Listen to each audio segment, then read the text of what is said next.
আপনারা সবাই জানেন 9 উইকেটের বিশাল ব্যবধানে এবং একদিন হাতে রেখেই টেস্ট জয় করেছে বাংলাদেশ এবং এটি অস্ট্রেলিয়ার মাটিতে অস্ট্রেলিয়াকে টেস্টে হারানোর ম্যাচ। তাই শুধু খেলোয়াড় বা ক্রিকেট প্রেমীরাই নয়, সাধারণ মানুষও, দেশের মানুষ খুবই উৎসব মুখর আমেজে সারাদিন কাটাচ্ছেন। প্রধানমন্ত্রী আজকে টেলিফোন করে খেলোয়াড়দের সাথে সরাসরি কথা বলেছেন।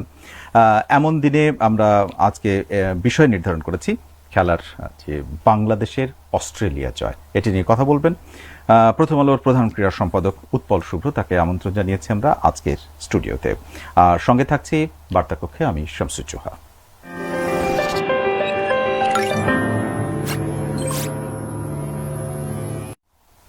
তো দর্শক, বাংলাদেশের অস্ট্রেলিয়া জয়ের আলোচনায় সরাসরি অতিথির কাছে চলে যায়। আগে জেনেছেন আমাদের সঙ্গে আছেন প্রথম আলোর প্রধান ক্রীড়া সম্পাদক উৎপল শুভ্র। আপনাকে স্বাগত।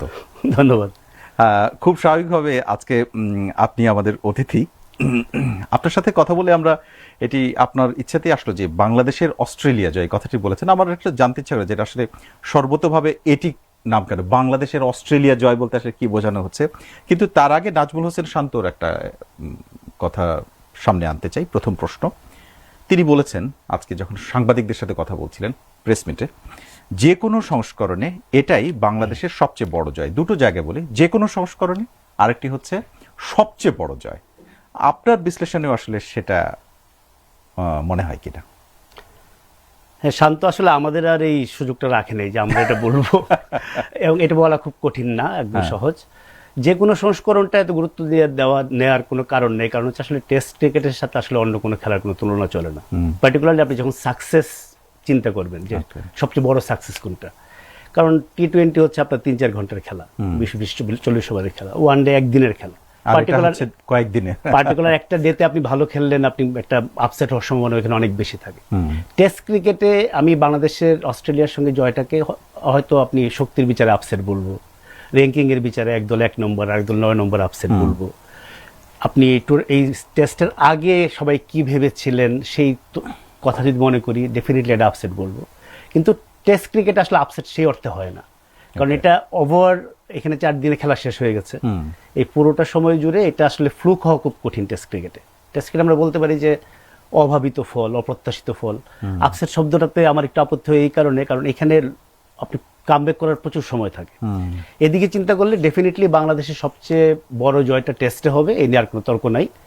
এইটার কাছাকাছি আসতে পারে আমি বলবো, খুব কাছাকাছি আসবে। সেটা হচ্ছে মাউন্ট মঙ্গানুয়ে নিউজিল্যান্ডের বিপক্ষে বাংলাদেশ যে ম্যাচটা জিতেছিল 2022 সালে, এবং ওইটা এটার আগ পর্যন্ত that was our greatest victory. এবং ওইটার তাৎপর্য ছিল একই রকম প্রায়, কারণ হচ্ছে নিউজিল্যান্ডে গিয়ে খেলেও জেতা খুব কঠিন, এবং নিউজিল্যান্ড ওই সময় ওয়ার্ল্ডের র্যাঙ্কিং 1 নম্বর ছিল কিনা আমি শিওর না, কিন্তু তারা অফিসিয়ালি টেস্ট ক্রিকেটের ওয়ার্ল্ড চ্যাম্পিয়ন ছিল। এবং বাংলাদেশ ডেফিনেটলি এবং নিউজিল্যান্ডে বাংলাদেশ কোনোদিন, এখানে আপনার সেই যে কোনো সংস্করণের কথাটা আসে, ওইটার আগ পর্যন্ত বাংলাদেশ নিউজিল্যান্ডে কোনোদিন কোনো সংস্করণে, যেটা বলছিলাম ওয়ান ডেতে প্রবাবলি একটু সহজ আপসেট ঘটানো, টি-20তে সহজ, কোনোদিন কোনো সংস্করণে কোনো ম্যাচ জিতে নেই নিউজিল্যান্ডে। তারা গিয়ে নিউজিল্যান্ডে টেস্ট জিতে গেল, এবং সেই দলে তখন বাংলাদেশ দলের সবচেয়ে ইম্পর্টেন্ট 2 প্লেয়ার সাকিব আল হাসান, তামিম ইকবাল, এবং নিউজিল্যান্ডে বাংলাদেশ সবচেয়ে বেশি ভালো পারফরমেন্স যার ছিল রিয়াদ মাহমুদুল্লাহ, তারা ছিল না। তো মাউন্ট মঙ্গানুইকে সরিয়ে আমি এখন ডারউইনকে 1 নম্বরে রাখছি। সেটা মনে হয় আপনাকে একটা প্রশ্ন করার সুযোগ দেওয়া উচিত, তাহলে আমি কেন ওইটার চেয়ে এগিয়ে রাখছি। কেন? সেটাই যে আপনার ওইটাকে বলে ফেলবো আমি যে বাংলাদেশের অস্ট্রেলিয়া জয় কেন দিলাম। একটা তো বাংলাদেশ অস্ট্রেলিয়াকে হারিয়েছে, যে অস্ট্রেলিয়ার উপর করতে অস্ট্রেলিয়া জয় করেছি, আর একটা অস্ট্রেলিয়ায় গিয়ে অস্ট্রেলিয়ার মাটিতে জিতেছে, সেটা একটা অস্ট্রেলিয়া জয় বলতে পারেন। এই যে বাংলার কে যেন কোনকে গিয়ে লঙ্কা জয় করছিল, তো ওইরকম আর কি, এটা তো বাংলাদেশের অস্ট্রেলিয়া জয় হলো। এইটার আমি এই অস্ট্রেলিয়া শব্দটাকে আমি যদি কোট আনকোট দিয়ে বলি, এই অস্ট্রেলিয়া শুধুমাত্র একটা দল বা একটা নির্দিষ্ট ভূখণ্ডে গিয়ে জয় না, এটা হচ্ছে ক্রিকেটের গ্রেটেস্ট চ্যালেঞ্জ জয়। আপনি পৃথিবীর যে কোনো দলের কাছে অস্ট্রেলিয়া গিয়ে অস্ট্রেলিয়া জেতাটা হচ্ছে সবচেয়ে কঠিনতম কাজের একটা, পার্টিকুলারলি এশিয়ান টিমের জন্য। আপনি যদি দেখেন পাকিস্তানের মতো দল, পাকিস্তান তো পাকিস্তানের সঙ্গে পাকিস্তানের সঙ্গে দল বলতে গেলে মনে হবে যে পাকিস্তানের সঙ্গে তো সর্বশেষ টেস্ট সিরিজে বাংলাদেশ তাদের হোয়াইট ওয়াশ করেছে, কিন্তু ট্রেডিশনালি তো পাকিস্তান বাংলাদেশের চেয়ে অনেক পুরনো দল। পাকিস্তান লাস্ট অস্ট্রেলিয়া গিয়ে টেস্ট জিতেছে 1995 সালে, এবং এই যে বাংলাদেশ মাত্র তৃতীয় টেস্ট ম্যাচ তারা অস্ট্রেলিয়া গিয়ে জিতলো, শ্রীলঙ্কার একটা হিস্ট্রি আছে যে তারা শ্রীলঙ্কা কখনো এখনো জেতেনি। জেতেনি। এবং তৃতীয় টেস্ট ম্যাচ আপনি সময়ের হিসেবে হয়তো 23 বছর বলবেন, কিন্তু 23 বছর তো বাংলাদেশের দোষ না, বাংলাদেশ খেলতে গেল মাত্র দ্বিতীয়বারের মতো। এর সঙ্গে যদি আপনি যোগ করেন, এটা হচ্ছে অস্ট্রেলিয়ার একদম নাম্বার 1 টিম। Okay. অস্ট্রেলিয়া গত এসেছে যে খেলেছে, তারা কখনো তাদের পুরো বোলিং স্ট্রেংথটা পায়নি। এখানে কামিন্স, হ্যাজেলউড, মিচেল স্টার্ক, সবচেয়ে ভয়ঙ্কর নামটা পরে বললাম, নাথান লায়ন। এবং এটা ইতিহাসে প্রথম টেস্ট ম্যাচ, যে টেস্ট ম্যাচ, এই টেস্টে হ্যাজেলউড 300 উইকেট পেয়েছেন। আচ্ছা। তো এই টেস্ট শেষে দেখা গেল যে একটা দলের 4 জন বোলারই কমপক্ষে 300 উইকেট পেয়েছেন টেস্ট। আমি এটা এই কারণে বলছি, এর দ্বারা ইউ ক্যান আন্ডারস্ট্যান্ড যে এটা টিমটার বোলিং অ্যাটাকটা কতখানি স্ট্রং। এবং অস্ট্রেলিয়া আর র্যাঙ্কিং তো বলেই দিচ্ছে, র্যাঙ্কিং তো সবসময় মিথ্যা বলে না, র্যাঙ্কিং তো আপনার পারফরমেন্স রেজাল্ট অনুযায়ী হয়। তো অস্ট্রেলিয়া 1 নম্বর, বাংলাদেশ 9 নম্বর। এবং এই টেস্ট ম্যাচের আগে আজকে দেখলাম ফেসবুকে একজন খোঁচা দিয়ে লিখেছেন যে দেশের সেরা পত্রিকা খেলা কয়দিন যাবে এটা নিয়ে লেখা লিখেছে। এই লেখাটা ইন্টারেস্টিংলি আমাদের লেখা না, ওটা ছিল যে টেস্ট ম্যাচের আগের দিন কি আলাপ হচ্ছিল। আচ্ছা। ওইখানে 2 ক্যাপ্টেনকে এই প্রশ্নটা বারবার করা হয়েছে, টেস্ট ম্যাচ কয়দিন যাবে। তো এখন আমার কাছে মনে হচ্ছে যে প্রশ্নটা তো অমূলক ছিল না, টেস্ট তো আসলেই 5 দিন যায় নাই। আচ্ছা, আপনার কি মনে হয় যে এর আগে 4 দিনের প্রস্তুতি ম্যাচ যখন হচ্ছিল, ক্রিকেট অস্ট্রেলিয়া একাদশের সাথে তো একটা খেলা হয়েছিল, বাংলাদেশ 54 রানে অল আউট হয়েছে। জি, বাংলাদেশ যে 54 রানে অল আউট হয়, তখন তো এটা অনুমান করা বা অস্ট্রেলিয়ার গণমাধ্যম বা ওখানকার যারা বিশ্লেষক এই খেলাগুলো নিয়ে কথা বলেছিলেন, তারা যেটি বলেছিলেন যে মূল একাদশের সঙ্গে 2-1 দিনের মধ্যে খেলা শেষ হয়ে যেতে পারে। তাদের যে মানে মতামত, আপনি তো ওই কথাটাই বলছিলেন এখানে, সেটা বলছিলেন। এখন আমার প্রশ্ন হচ্ছে যে এই যে উল্টে গেল, তাহলে এই যে ম্যাজিকটা, এবং সেটা আপনি তো এটাও ব্যাখ্যা করলেন যে এটা অঘটন না, এটা একটা ধারাবাহিক ভাবে অর্জিত জয়, তাই তো? 4 দিনের অঘটন বলতে ইচ্ছা করছে না এই কারণে যে আপনি যদি দেখেন টেস্ট ম্যাচটার দিকে তাকিয়ে, যে এমনিতে বললাম যে টেস্ট ম্যাচে 3 দিন 4 দিন ধরে তো আপনাকে অঘটন বলা যাবে না, যেহেতু কামব্যাক করার সময় থাকে। সেকেন্ড হচ্ছে যে আপনি সেশন ধরেন, যে টেস্ট ক্রিকেটে সবসময় একটা হিসাব হয় যে আপনি একটা সেশন জিতলেন কিনা। হইতে পারে যে আপনি হয়তো সমান সমান সেশন থেকেও একটা শেষ মুহূর্তে গিয়ে হেরে গেলেন। এখানে 11টা সেশন খেলা হয়েছে, এবং সেশনের জয় তো আসলে কাগজে কলমে লেখা থাকে না, আপনি দেখে বুঝবেন যে ফাইনাল জয়টা হচ্ছে জয়, যে এখানে না, হ্যাঁ, কিন্তু সেশন কি আপনি বুঝবেন যে এখানে কারা ডমিনেট করেছে। ওকে। 9টা session completely dominated by Bangladesh. আরেকটা সেশনে আপনি হয়তো বলবেন যে সমান সমান অস্ট্রেলিয়া বা 45-55। তো অস্ট্রেলিয়ার মতো দলের বিপক্ষে অস্ট্রেলিয়ায় গিয়ে জোহা, সত্যি কথা বললে আমার মনে পড়ে না লাস্ট কোনো দল, মানে এটা অবিশ্বাস্য লাগছে আমার এখনো। সকালবেলায় তো আসলে ভোরবেলা উঠে খেলা দেখলে এমনি সবকিছু অন্যরকম লাগে না, তারপরে ধরেন একটু সারাটা দিন কেটেছে, আমার এখনো জিনিসটা বিশ্বাস হচ্ছে না যে যেটা দেখেছি এটা সত্যি কিনা। এবং আপনি যদি খেলাটা দেখে থাকেন, বাংলাদেশের যখন জয়টাই এলো, মমিনুল এবং সাদমান ছিলেন উইকেটে, সেই অর্থে কিন্তু তারা কোনো উচ্ছ্বাসই প্রকাশ করেননি মাঠে। তারা হয়তো স্তব্ধ হয়েছিল। না, স্তব্ধ হয়নি এই কারণে, কারণ হচ্ছে ইট ওয়াজ কামিং। এটা এমন না যে আপনার খুব ক্লোজ, লাস্ট উইকেটে গেছেন আপনি, হাতে 2 উইকেট আছে, কি হবে জানেন না, হঠাৎ করে জিতে গেলেন, তখন ইমোশনাল একটা আউটব্রাস্ট। আমি এখানে একটা প্রশ্ন করি আপনাকে, যেমন নাজমুল হোসেন বলেছেন যে যখন প্রেস কনফারেন্সে কথা বলেছেন যে আসলে এটা এই জয়টা নিয়ে সত্যি বলতে যে ম্যাচ সেরা বাংলাদেশ দল, আপনি যদি দেখেন, মানে আমি কোট করে বলছি নাজমুল হোসেনকে, যে সবাই কোনো না কোনো জায়গায় অবদান রেখেছে, তিনি আসলে সবাইকে ধন্যবাদ জানাতে চেয়েছেন এই বক্তব্যের মধ্যে দিয়ে। কিন্তু আপনি মানে পর্যবেক্ষক হিসেবে যখন খেলাটা দেখলেন, মানে এই যে বদলে যাওয়া, উল্টো বাংলাদেশ জিতে গেল, এই ম্যাজিকটার জন্য আপনি আসলে কোন কোন প্লেয়ারকে বা কাউকে নির্দিষ্ট করে ক্রেডিট দেবেন কিনা? ক্যাপ্টেন হলে তো সবাইকে ক্রেডিট দিতে হয়, এটা একটা কারণ, কিন্তু শান্তর কথাটা একদম ভুল না। আমাকে যদি বলেন আপনি সিঙ্গেল কাউকে ক্রেডিট দেওয়া, সেটা আমি শান্তকে দিব। আচ্ছা, এটা এই কারণে দিব, কারণ আপনি যেটা বলছিলেন যে বাংলাদেশ ওয়ার্ম আপ ম্যাচে 54 রানে অল আউট হয়ে গেল, এবং অস্ট্রেলিয়ায় গিয়ে মানে মানে এশিয়ার দলগুলোর এমন সব বিপর্যয়কর কাহিনী আছে, আমাদেরও আছে। আমরা লাস্ট যখন খেলতে গিয়েছিলাম 2003-এ, হ্যাঁ ঠিক আছে, তখন হয়তো আমরা খুব নবীন ছিলাম টেস্ট ক্রিকেটে, 3য় বছর মাত্র, কিন্তু অনেক এক্সপিরিয়েন্সড ইন্ডিয়া, পাকিস্তান, শ্রীলঙ্কা দল গিয়ে এখানে রীতিমতো হাবুডুবু খেয়েছেন। তো সেখান থেকে 54 রানে অল আউট হয়ে যাওয়ার পর এই যে কয়েকদিনের ভিতরে দলটার যে টার্ন অ্যারাউন্ড, এটার মাঠের বাইরে ক্যাপ্টেনের অনেক কাজ করতে হয়েছে।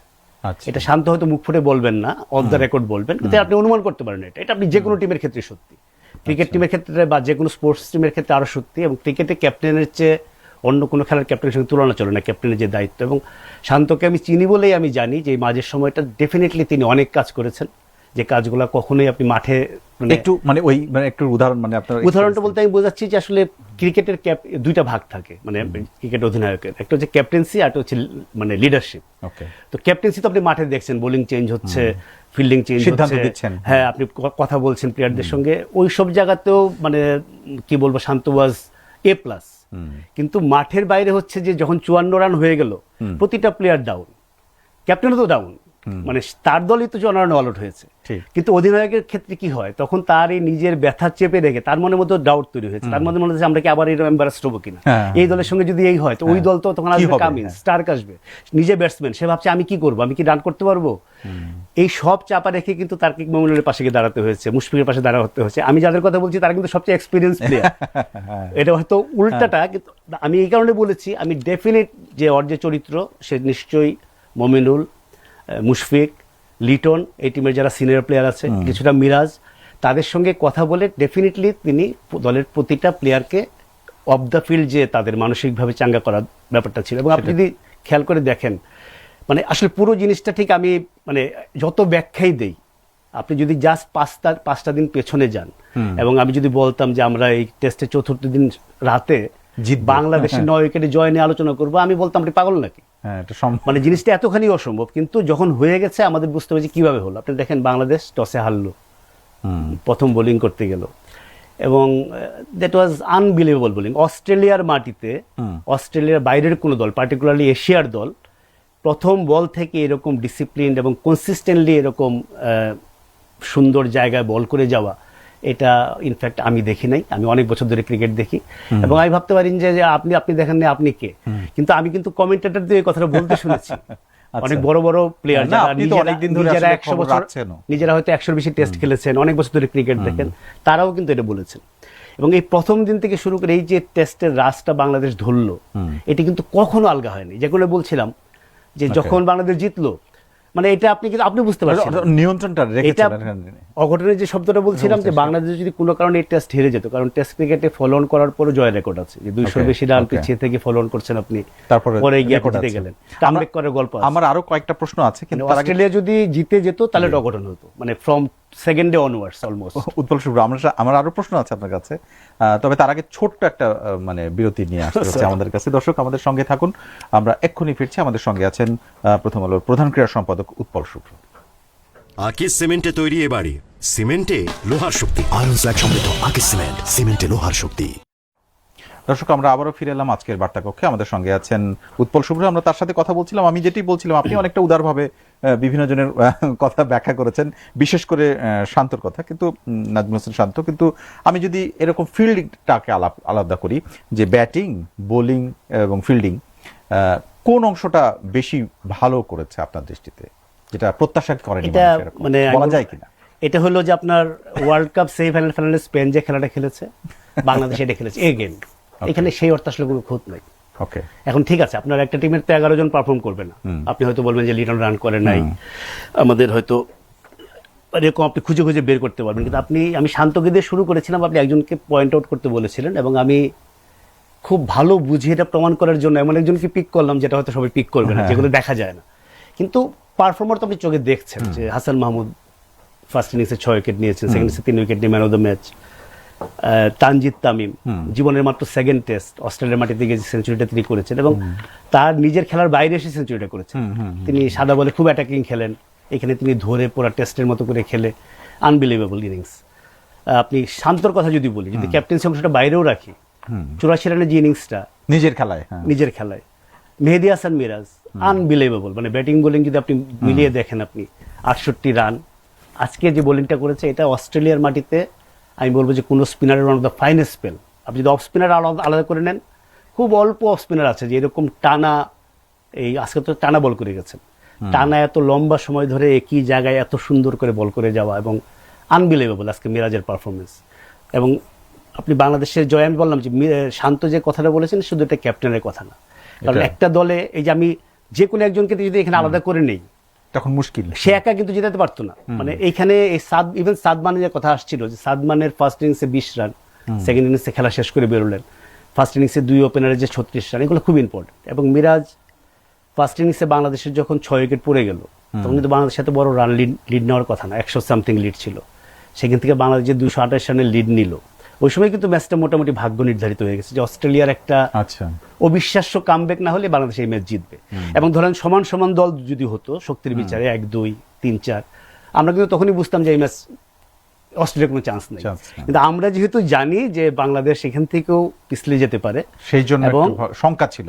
অস্ট্রেলিয়া এই জায়গা থেকে কামব্যাক করতে পারে, তাদের ইতিহাসে বহু রকম একটা দল যখন এত বছর ধরে একটা জিনিস করে আসে, দেখেন এইটা হলো এই জয়ের সবচেয়ে বড় সিগনিফিকেন্স।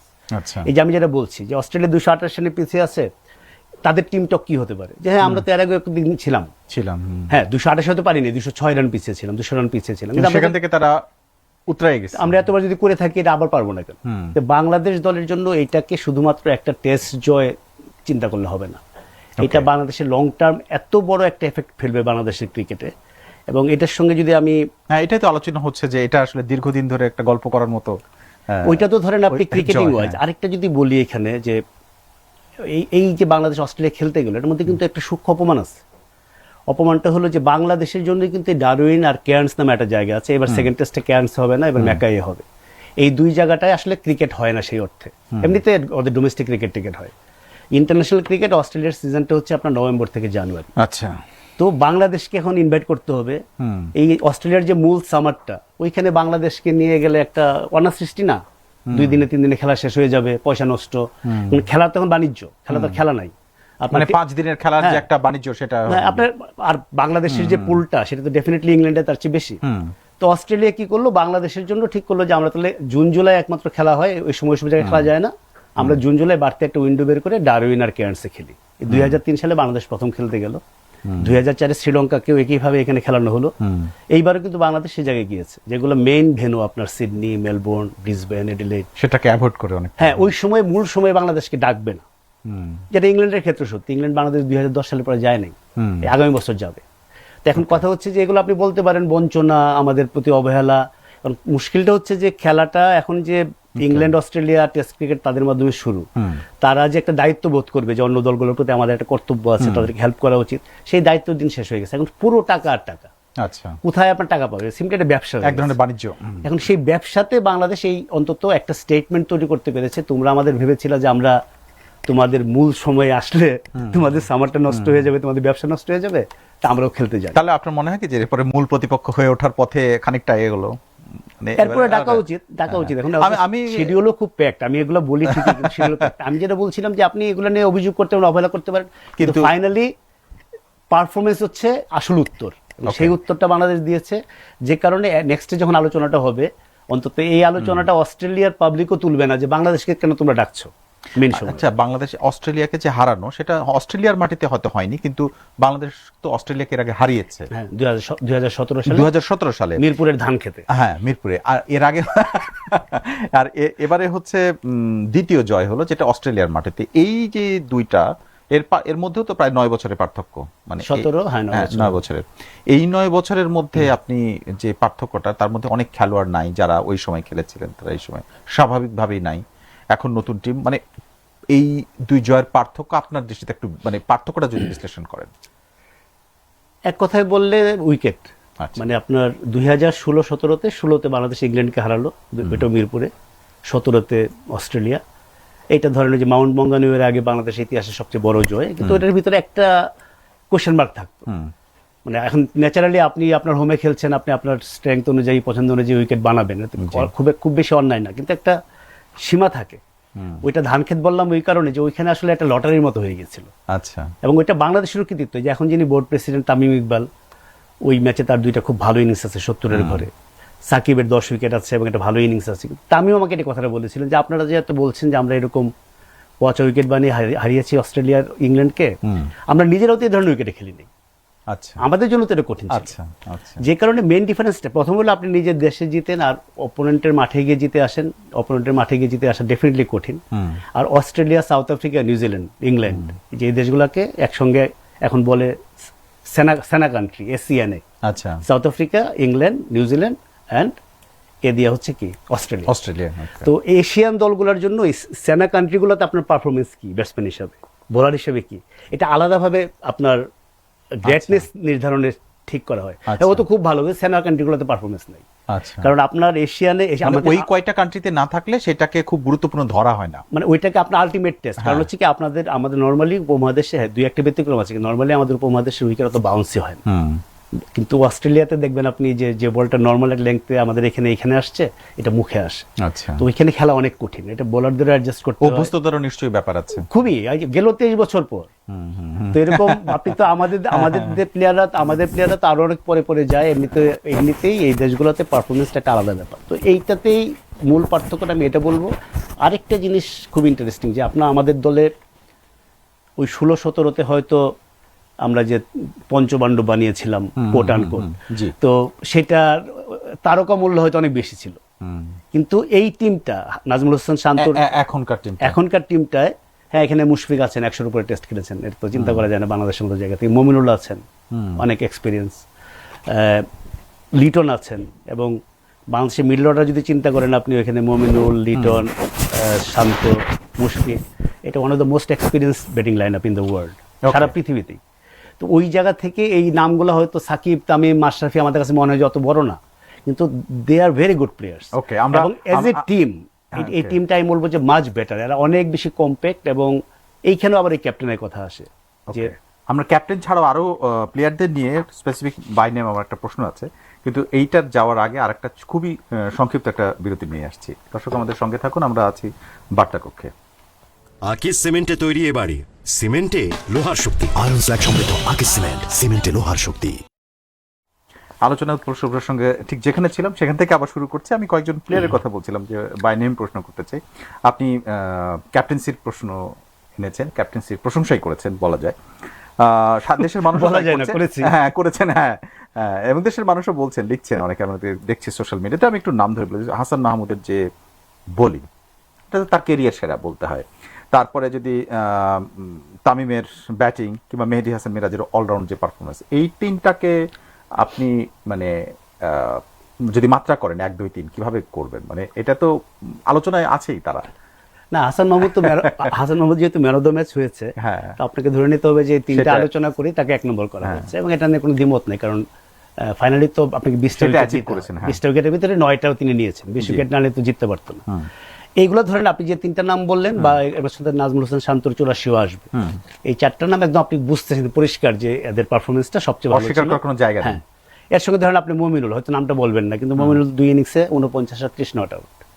তো এইটা কিন্তু আলাদা করে নেন। আমি বললাম যে শান্ত যে কথাটা বলেছেন, এটা শুধুমাত্র অধিনায়ককে বলতে হয় বলে বলা তা না, আসলে এটা একটা টিম পারফরমেন্স, এটা অনেকের অবদান। এখানে 4জন 5জন 6জন প্লেয়ার মিলে, এবং অস্ট্রেলিয়াতে গিয়ে অস্ট্রেলিয়াকে হারানোর জন্য এটা কিন্তু আসলে খুব কঠিন, যে আপনি যদি ইন্ডিভিজুয়ালি একটা দুর্দান্ত পারফরমেন্সও করেন, এটা কিন্তু খুব কঠিন যদি আপনি বাকিদের সমর্থন না পান। রাইট। যে কারণে আপনি এখানে দল হিসেবে, হ্যাঁ, এখানে 1, 2, 3 আপনি আসলে হাসান মাহমুদকে এক রেখে আমি বাকি 2 জনকে একই কাতারে রাখতে চাই। কারণ মিরাজের পারফরমেন্সটা এবং তামিমের ওই সেঞ্চুরিটা, দুইটার কোনোটা না হলেই বাংলাদেশ জিতে না। তো এইভাবে বলে শান্ত 84 না হলেও জিতে না।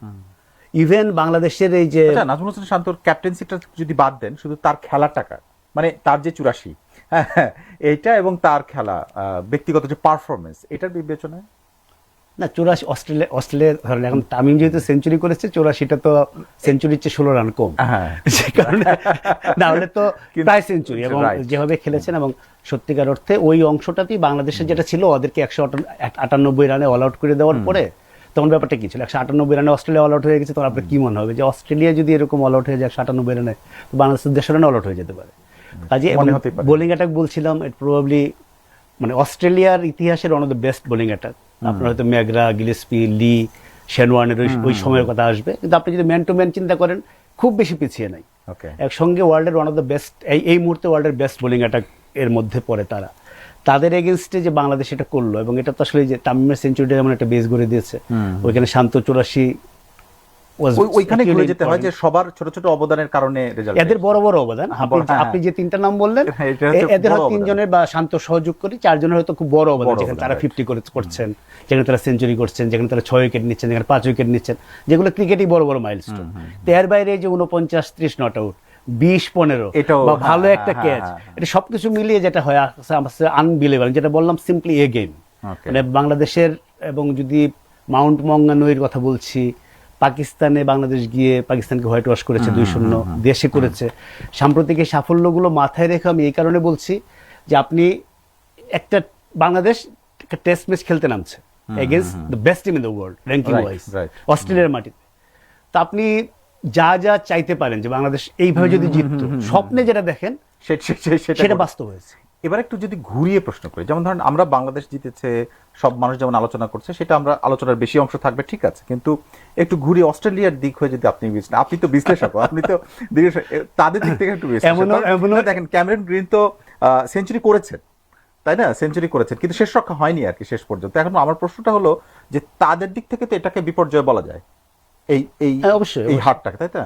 এটার কারণটা কি? না, এটা তারা কেন এটা বিপর্যয় বলা যায়, এটা বোঝাতে আসলে আর কিছু লাগে না। সেটা হচ্ছে বাংলাদেশের 2 সাংবাদিক বার্তা কক্ষে বসে, প্রথম আলোর বার্তা কক্ষে বসে অস্ট্রেলিয়া কি আলোচনা করছে যে অস্ট্রেলিয়ার কি করা যায়, অস্ট্রেলিয়া এখন এখান থেকে কিভাবে ঘুরে দাঁড়াবে, তাই তো প্রশ্নটা আপনার, বা অস্ট্রেলিয়া এরকম হলো কেন? তো আমার কাছে মনে হয় এটা ultimate compliment to Bangladesh team, যে বাংলাদেশ টিমের পারফরমেন্সের কারণে আমরা এখন আলোচনা করছি যে অস্ট্রেলিয়ার কি হবে রে। কিন্তু ক্যামেরন গ্রিন ওদের পয়েন্ট অফ ভিউ থেকে বলি, অস্ট্রেলিয়ার এই ব্যাটিং লাইন আপে 4-5 সলিড ব্যাটসম্যান আছে, তারপরে all rounder Cameron Green, wicket keeper আপনার কেরি, তারপরে হচ্ছে আপনার ভিউ ওয়েবস্টার। তো গ্রিনের ক্লিক করাটা ওদের জন্য খুব জরুরি ছিল, এবং আজকে যদি যেটা হয় যে গ্রিন যদি সেঞ্চুরিটা না করতো, এই ম্যাচ আসলে অবিশ্বাস্য একটা ঘটনার সাক্ষী হতো। সেটা হচ্ছে বাংলাদেশ ইনিংসে জিত। ইভেন গ্রিনের সেঞ্চুরির পরও যখন ওদের 7 উইকেট পড়লো, আমি ভাবছিলাম এটা কি ঘটে যাবে না, মানে সেদিকে যাচ্ছিল মনে হয়। মানে 9 উইকেটে জয়টাও আমি বলবো ভূমিকম্প। আমার মনে আছে যে বাংলাদেশ যখন অস্ট্রেলিয়াকে 2005 সালে হারালো ওয়ানডেতে, তো এরপরে ধরেন বাংলাদেশ অনেক বড় দলকে হারিয়েছে। 2005 সালে কার্ডিফে অস্ট্রেলিয়াকে হারানোটা আশরাফ আলীর সেঞ্চুরি। ইন্টারেস্টিংলি আশরাফ আলী দলের ব্যাটিং কোচ এবং ওই দলের ক্যাপ্টেন হাবিবুল বাশার এবং চিফ সিলেক্টর, দুজনই ডারউইনে ছিলেন। তো ওইটাকে ডেভিড লয়েড তখন বলছিল যে এটা ভূমিকম্পের যে রিক্টার স্কেল আছে মাপা হয়, ওইটা ওই স্কেলেও ধরা যাবে না, এরকম বড় ভূমিকম্প। তো ওইটা যদি 2005 সালে ওই ওয়ানডে জয়টা যদি এরকম হয়, আজকে এই 2026 সালে অস্ট্রেলিয়ায় গিয়ে অস্ট্রেলিয়ার মাটিতে বাংলাদেশের এই জয়টাও আমি মনে করি একই রকম, যে আপনি ওই স্কেলে আসলে স্কেলে মাপা যাচ্ছে না এটা। আমরা যেমন ক্যামেরন গ্রিনের সেঞ্চুরির কথা বললাম, আর কোন প্লেয়ারের কাছ থেকে আপনার মনে হয় যে তাদের বিশেষ কোনো অপারগতা, বিশেষ কোনো দুর্বলতা চোখে পড়েছে? এই দায়িত্বটা আমরা অস্ট্রেলিয়ার সাংবাদিকদের উপর ছেড়ে দিই। আচ্ছা, তারা কি বলছে? না, এটা তো অস্ট্রেলিয়ার জন্য একটা খুবই বলবো যে, আমি পেট কামিন্সের যে এটা মতামতটা ছাপানো হয়েছে, আপনি জানেন, আমি একটু পড়ে শোনাই দর্শকদের জন্য, যে হ্যাঁ, আমার মনে হয় সত্যি সব বিভাগেই আমাদের পর্যদস্ত করেছে বাংলাদেশ। আমাদের বলতে অস্ট্রেলিয়া নিজেদের দলকে বলছে। তারা দারুণ ধৈর্য এবং শৃঙ্খলা দেখিয়েছে, অর্থাৎ বাংলাদেশ। আমরা পিছিয়ে পড়ার পর ঘুরে দাঁড়ানো খুবই কঠিন ছিল। একদম সরল সহজ স্বীকারোক্তি। হ্যাঁ, এটা হচ্ছে অস্ট্রেলিয়ান ক্রিকেটের বিউটি। অস্ট্রেলিয়ানরা মাঠে আপনাকে মানে they will go to any length জেতার জন্য। আপনাকে স্লেজিং করে হোক, আপনাকে স্টার্কের সাথে যেটা হলো বা কামিন্সের সঙ্গে আপনি কালকে দেখেছেন, মিরাজের সঙ্গে একটা তর্কাতর্কি হয়েছে, মাঠে they will give their all. কিন্তু যখন মাঠের বাইরে যাবে, তাদের এই ঔদার্যটা আছে স্বীকার করার, যে ওকে আমরা স্বীকার করেছি যে বাংলাদেশ ওয়াজ বেটার টিম। এবং আমাদের সাবেক খেলোয়াড়দের যদি আপনি যদি এই খেলার কমেন্ট্রি শুনে থাকেন, বাংলাদেশ এটা খুব ট্রেজিক একটা ব্যাপার যে এরকম একটা সিরিজ বাংলাদেশ যে টেস্টটা জিতলো, একমাত্র বাংলাদেশি বোধ ক্রিকেটিং দেশগুলোর মধ্যে একমাত্র দেশ যেখানে কোনো প্রপার টেলিভিশন চ্যানেলে খেলাটা দেখা যাচ্ছে না। আমরা অনলাইনে খেলাটা দেখছি। তো অনলাইনে খেলাটা দেখার কারণে আমাদের সুবিধা হয়েছে যে অনেক নানা রকম কমেন্ট্রি শুনতে পাচ্ছি আমরা। টিভি থাকলে তো আমরা সার্টেন একটা সেট অফ কমেন্টেটর শুনি। তো ওইখানে অস্ট্রেলিয়ান যারা কমেন্ট্রি করছেন তারা সব অল টাইম গ্রেট প্লেয়ারদের মধ্যে পড়েন। তো এই প্লেয়াররা বাংলাদেশের খেলার, তারা ডেফিনেটলি তারা চায় অস্ট্রেলিয়া জিতুক, তারা অস্ট্রেলিয়ার সাবেক প্লেয়ার। কিন্তু বাংলাদেশের যখন ভালো খেলছে, বাংলাদেশ যখন ডোমিনেট করছে, একটা সেকেন্ডের জন্য তাদের মধ্যে ওই সংকীর্ণতা আমি দেখিনি যে এটা তো অস্ট্রেলিয়ার জন্য একটা বড় অপমান। আমি যদি বলি বাংলাদেশের সাথে কি হয়, বাংলাদেশ যখন জিম্বাবুয়ের সঙ্গে হারে, যে জিম্বাবুয়ে একসময় বাংলাদেশের চেয়ে অনেক এগিয়েছিল, বাংলাদেশে এমন একটা রব হাই মানে হাই রব উঠে যায়, যেমন হচ্ছে যে বাংলাদেশের বোধ হয় পুরো জাতকুল মান সব চলে গেল।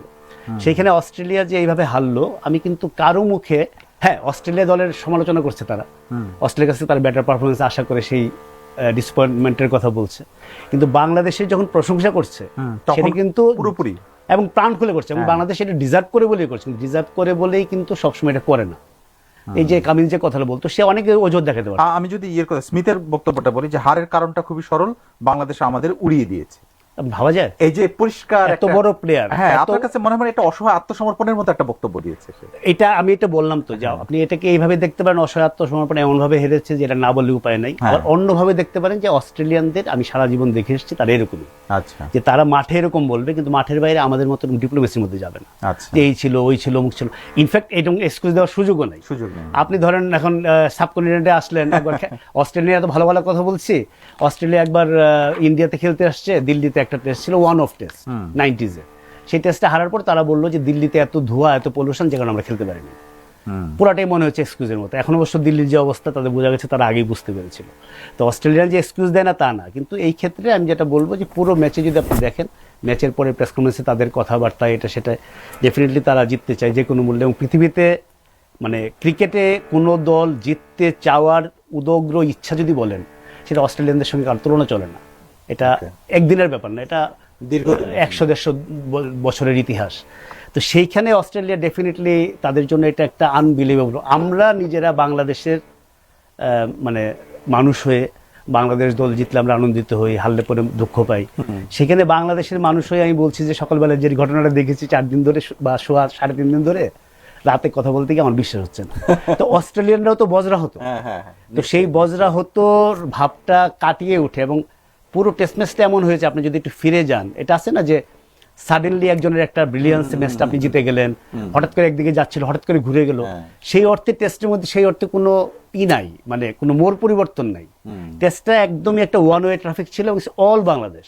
এটা এত অবিশ্বাস্য ব্যাপার, আমি জোহার জীবনে কোনোদিন এই যে সেকেন্ড টেস্টের জন্য এত উন্মুখ হয়ে অপেক্ষা করিনি।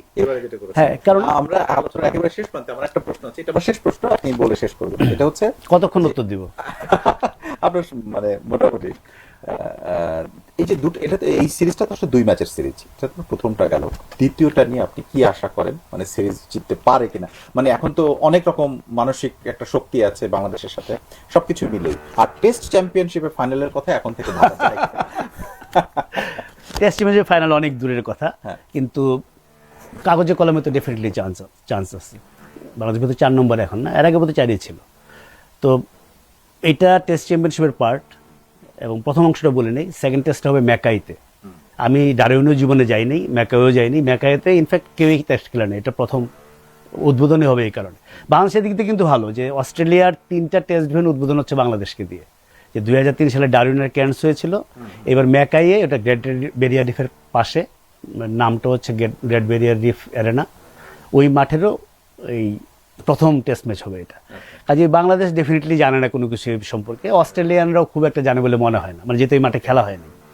তো একটা তো সাইকোলজিক্যালি বাংলাদেশ ডেফিনেটলি এই জয়ের পরে অনেক কনফিডেন্ট থাকবে। কিন্তু একটা জিনিস মনে রাখা ভালো, যে কারণে আমি বলছিলাম যে সেকেন্ড টেস্টের জন্য আমি উন্মুখ হয়ে অপেক্ষা করছি। আমি যেটা দেখতে চাই, হাউ অস্ট্রেলিয়া উইল রিঅ্যাক্ট, কারণ অস্ট্রেলিয়া ইজ অস্ট্রেলিয়া। বাংলাদেশে এক ম্যাচ অস্ট্রেলিয়াকে হারায় তো অস্ট্রেলিয়া হয়ে যায় না, অস্ট্রেলিয়া আছে, বাংলাদেশই আছে, দুই দলের শক্তির জায়গা আছে, উইকনেসের জায়গা আছে। কিন্তু অস্ট্রেলিয়া এসব পরিস্থিতিতে নর্মালি দে কাম ব্যাক ভেরি স্ট্রংলি, এবং এটা তাদের চ্যাম্পিয়নদের অহমে লাগা, এটা ডেঞ্জারাস। কিন্তু এইটার আবার একটা উল্টা দিকও আছে, কারণ আপনাকে দে হ্যাভ টু উইন, সিরিজটা বাঁচাইতে হলে, সিরিজ হার বাঁচাতে হলে তাদেরকে জিততে হবে। বাংলাদেশের ড্র হলেই হবে। হ্যাঁ, এটা বাংলাদেশ, আমি শান্তকে চিনি, সে হয়তো ড্রয়ের কথা ভেবে নামবে না, কিন্তু মাঠে যদি একটা সিচুয়েশন তৈরি হয় যে আপনি একটু সেফ খেলার সুযোগ আছে আপনার, বাংলাদেশের সেই অপশন আছে, অস্ট্রেলিয়া কিন্তু সেই অপশন নাই, তারা অল আউট ঝাঁপাবে। কাজে এমন হতে পারে যে বাংলাদেশ যেরকম এই টেস্টটা পুরা ডোমিনেট করে জিতেছে, অস্ট্রেলিয়া ওইরকম ওইভাবে ডোমিনেট করে জিতবে। আবার ওই ডোমিনেট করে জিততে গিয়ে যে ডেসপারেশন থাকবে, বাংলাদেশের চান্সটা অন্য যে কোনো সময়ের চেয়ে বেশি। এটা বলছে সময় গায়ে একটু কাটা দিচ্ছে যে বাংলাদেশ যদি অস্ট্রেলিয়া থেকে আসলে সিরিজ জিতে আসে, আমি বিশেষণ অবিশ্বাস্য, বিশ্বাস হচ্ছে না, এগুলো সব খরচ করে ফেলেছি, তখন কি বলবো। আর টেস্ট চ্যাম্পিয়নশিপ লম্বা পথ, একটা আছে যে এরপরে সাউথ আফ্রিকায় ওয়েস্ট ইন্ডিজ আসবে বাংলাদেশে। তো বাংলাদেশে ওয়েস্ট ইন্ডিজকে বাংলাদেশের 2-0 এর আগেও হারিয়েছে, এটা অসম্ভব কিছু না, খুবই সম্ভব। কিন্তু এরপরে বড় টেস্ট হবে সাউথ আফ্রিকায়, যেটা একদম ওয়েস্ট ইন্ডিজের সঙ্গে লাগালাগি। একটু যদি দূরের কথা বলেন না, আমার একটাই লাগে যে এই ওয়েস্ট ইন্ডিজের সিরিজটা শেষ হওয়ার মনে হয় পরের দিনই বাংলাদেশকে সাউথ আফ্রিকা ফ্লাই করতে হবে। এবং বাংলাদেশ আর সাউথ আফ্রিকার কন্ডিশন, ওই যে অস্ট্রেলিয়ার কথা বলছিলাম, পুরো আকাশ পাতাল তফাৎ। আজ এটা বিগ টেস্ট হবে বাংলাদেশের জন্য সেটার জন্য এখন আমরা অপেক্ষায় থাকলাম। অনেক ধন্যবাদ। নভেম্বরে বাংলাদেশের অস্ট্রেলিয়া জয়, এটি নিয়ে আমরা আলোচনা করেছি, আশা করি আপনাদের ভালো লেগেছে। সঙ্গে থাকুন রবি থেকে বৃহস্পতি আমাদের এই আয়োজন দেখুন প্রথমআলো.com, প্রথম আলোর ইউটিউব, ফেসবুক সহ সোশ্যাল মিডিয়ার সবগুলো প্ল্যাটফর্মে। আজকে যারা সঙ্গে ছিলেন সবাইকে ধন্যবাদ। আকিস সিমেন্টে তৈরি এ বাড়ি, সিমেন্টে লোহার শক্তি। আয়রন স্ল্যাগ সমৃদ্ধ আকিস সিমেন্ট, সিমেন্টে লোহার শক্তি।